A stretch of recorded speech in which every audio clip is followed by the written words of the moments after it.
I'm Kenneth, a relationship coach and a psychotherapist. Every relationship is different and every breakup is different. Work with me and you'll get professional help on your situation. And if you're in no contact, focused on personal growth, my creative healing course is filled with hours of exclusive content. Available now at AskCraig.net.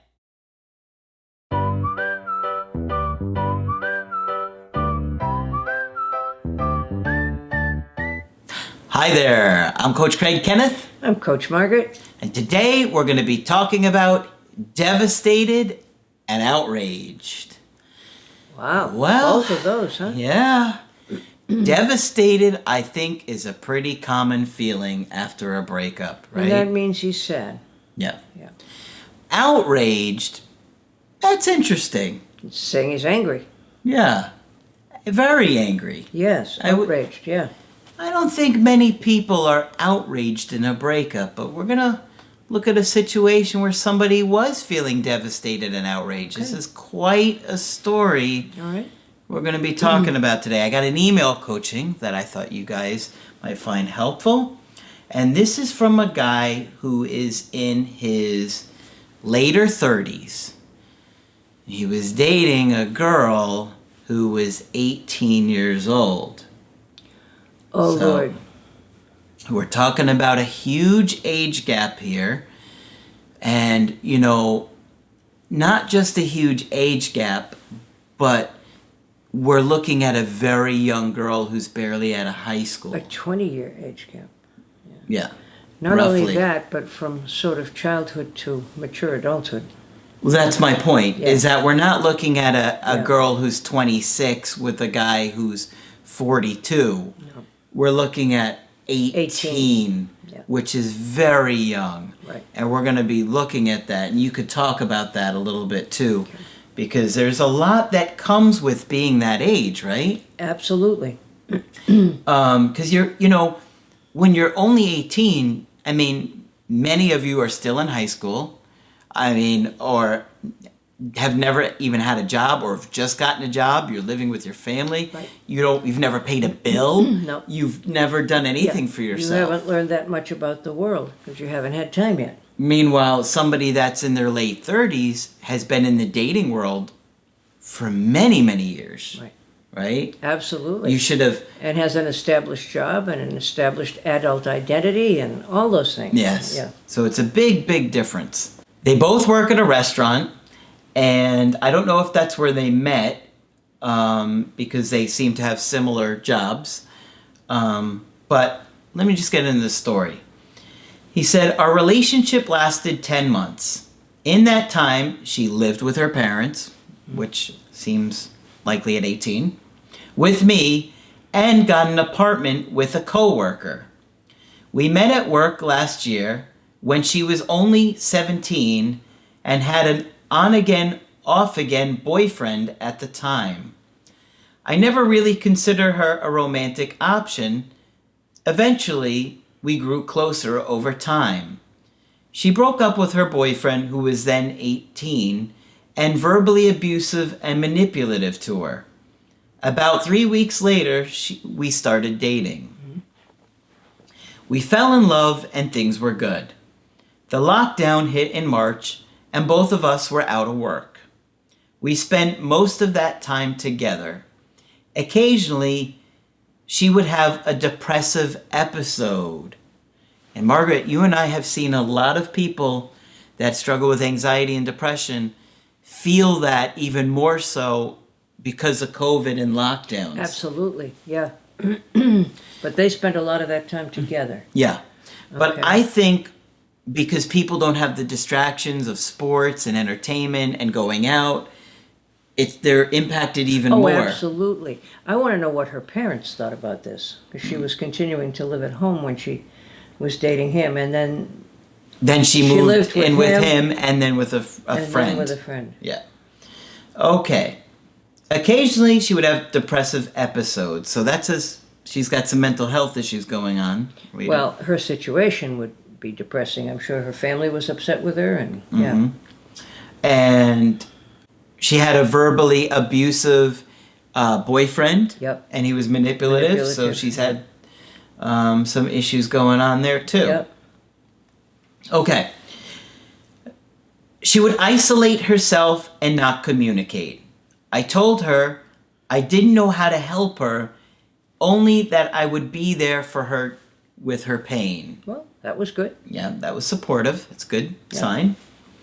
This would happen every couple of weeks and last no more than 1 to 2 days.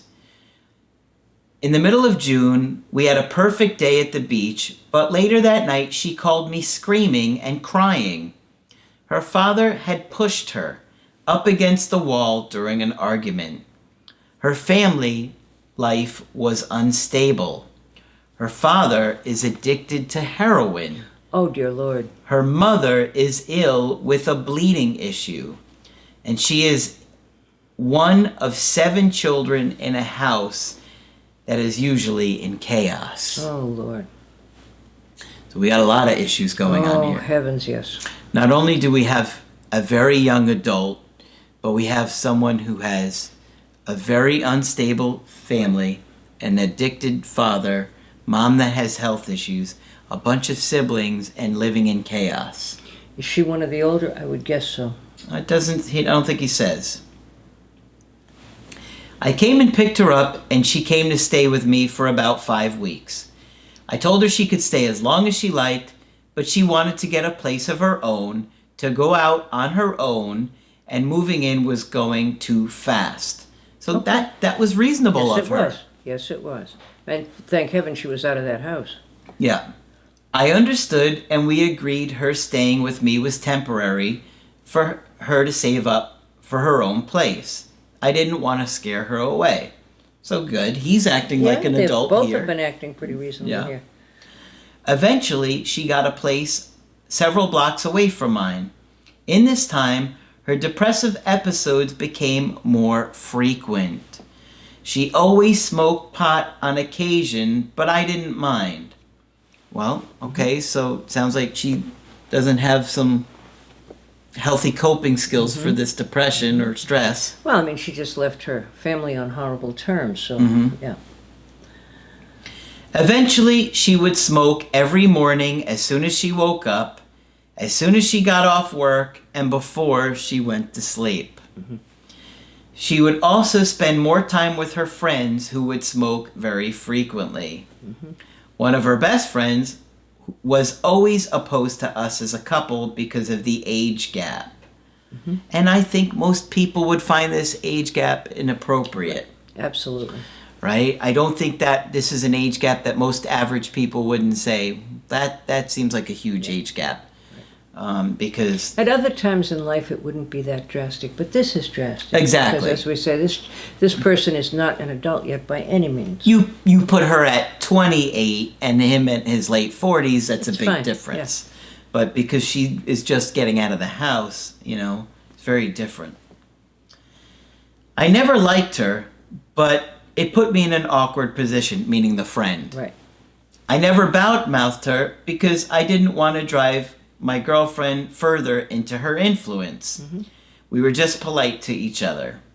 We talked about her depression a few times, and she agreed she needed professional help, but would never make an effort to find it. She preferred to avoid her sadness in smoking. So this poor girl's been through a lot, and she's going through a lot. Yeah, and she has no distance from it yet, and I think she's maybe not ready to go back and look at it all. Yeah. At the end of September, she texted me and said we needed to talk. I became nervous and Googled what this could mean. I found some of your videos. Then, before I was supposed to meet her to talk to her, she broke up with me via text. She was withdrawn and in one of her episodes the 2 days prior to that. When I received the text, I was devastated and outraged. I drove over there to see her face to face. She let me in and basically repeated the information in the text that I'm attaching. And I don't have that text with me, but it seemed like it was a fairly sincere and honest text from her. I didn't think she was like lying to him or BSing him. What did she say? She needed to be out on her own? Yeah, and that she was struggling with her own personal issues and stuff like that. I did cry. I asked her if what we had was not worth fighting for. She put her walls up and became silent. I remember what you said not to do. I had only watched a few videos, so I stopped trying to convince her not to do this. I told her this was a mistake and that I loved her, and if she changed her mind, she knew how to contact me. Good. Post-breakup, I began implementing no contact. We had some contact in the first week to exchange property and such. The second week, she had other coworkers cover her shifts, so I didn't see her for that period of time. Eventually, we didn't have to work together. She was covered in hickeys. Oh, my Lord. I was even more devastated. Wow. That would have been pretty shocking. Yes, it would have. I pretended like it didn't bother me, but I was being destroyed inside with rage, sadness, disgust, and I was going insane. I think that was probably the jealousy, I think so, too. but rage is concerning. Yeah. Okay? I mean, any thoughts on rage, Margaret? Well, I mean, it sounds like he was infuriated with her, which is a little scary, as you say. Mm-hmm. Yeah. Yeah, because we're talking about a very young girl here. Very young girl here. Yeah. I understood she was in the relief stage and tried to calm myself. I was stalking her social media, but I did not watch the stories as she could see those. Which I know I shouldn't, but I did anyway because the anxiety was overwhelming. Yeah. She kept posting things about wanting to get married and have babies. Mm-hmm. This girl's all over the place. Yes, of course. And she's not old enough for any of that. She wants to move out of her house and be an adult, but she's only just begun. Yeah. Yeah. This only made me worse. In the third week, I was driving to my brother's house who lives a few blocks down from her. I drove past her father, we acknowledged each other, and I went on my way.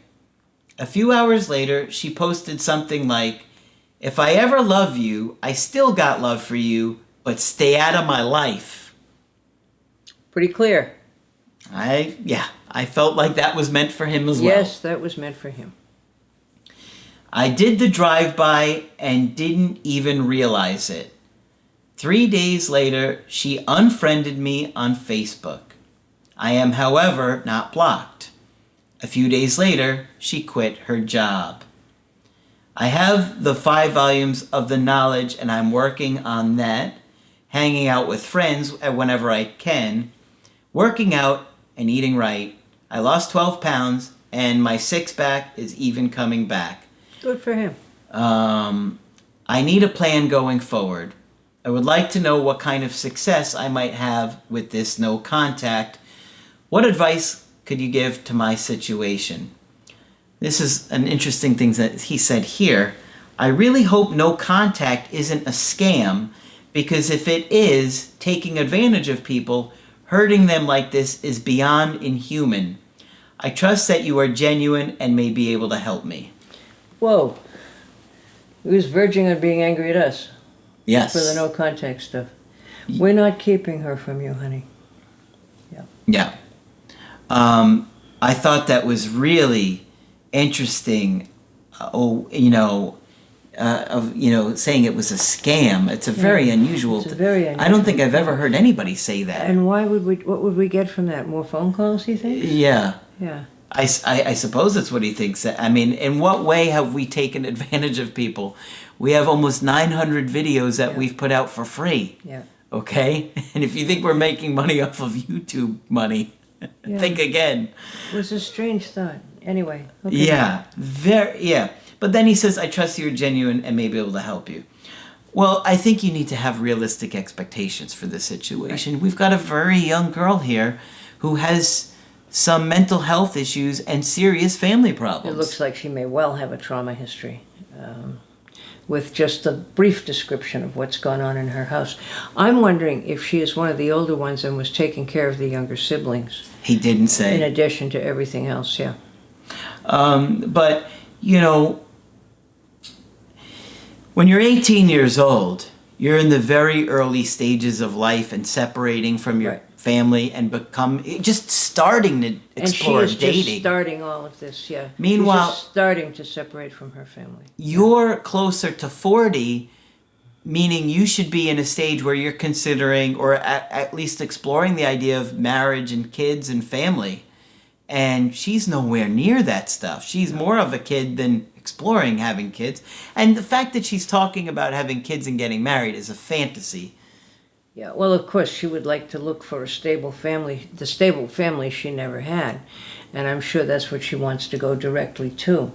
It's not going to work like that, What was though. the deal with the Hickeys? Was that to let him know she was acting out sexually? What was that about, do you think? Well, I think she was acting like an 18-year-old girl and probably had some drinks or was wanting to feel better about the breakup or maybe, who knows? But there's a self-destructive flavor of it to me. And then you come in and you sort of flaunt that.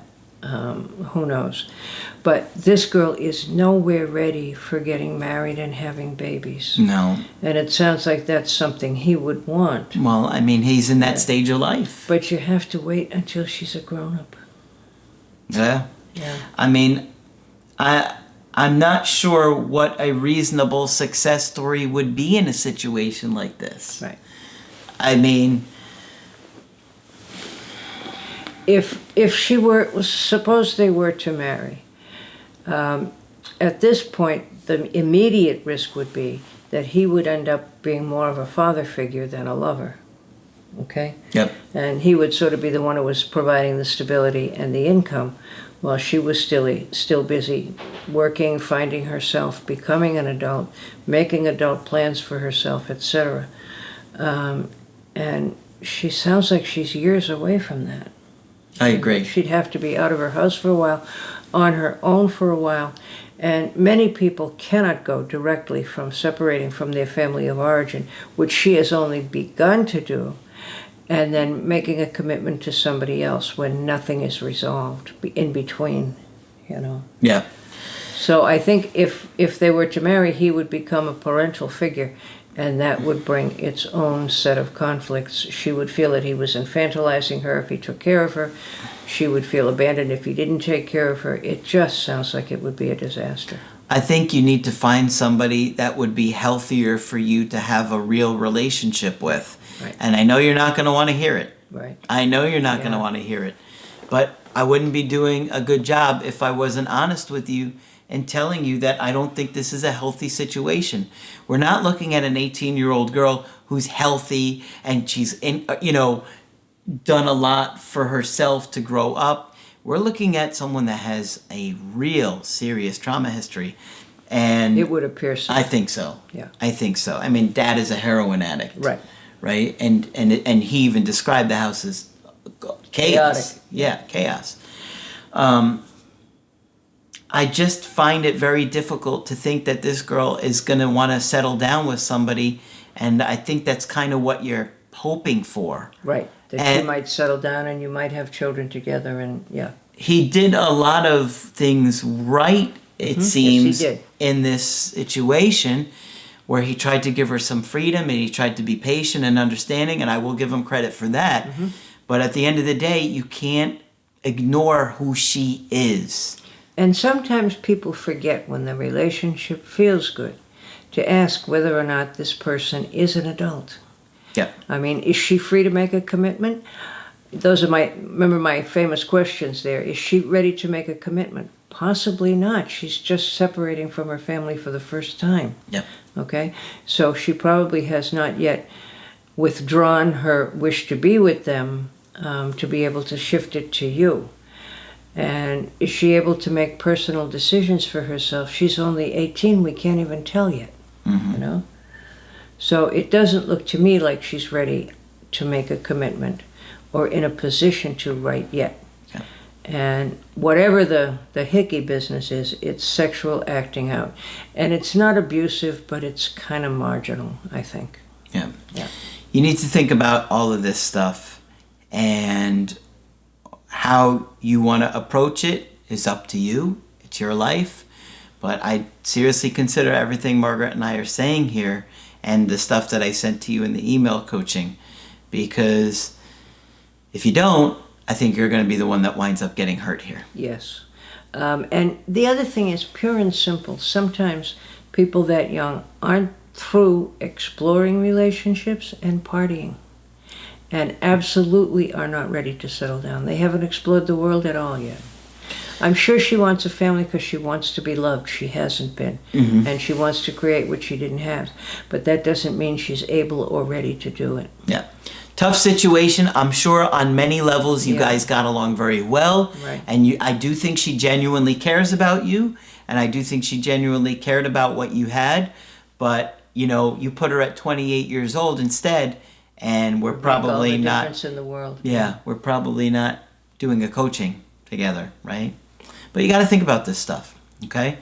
Well, he's hurt and he's angry. Yeah. I can see. Yeah. Yeah. Breakups are tough, and that's why we're here. And, we encourage you guys to do coachings with us. If you want to get my help personally, go to my website, askcraig.net. Sign up for the coaching option that works best for you. I do email coaching and I do Skype. Margaret, of course, is here for Skype coaching. If you feel that I can be helpful to you, please sign up. Just click on Margaret on the top of the website to do that. But that's it for this video. I'm Coach Craig Kenneth. I'm Coach Margaret. And we will talk with you soon. To get my help personally, go to askcraig.net and click on Schedule Coaching and choose the option that works best for you. I do email coaching or Skype. To schedule a coaching with Margaret, click on Margaret on the top of the page and order a Skype with her. For the Knowledge Creative Healing course, click on the link at the top of the page and click Get Started Now.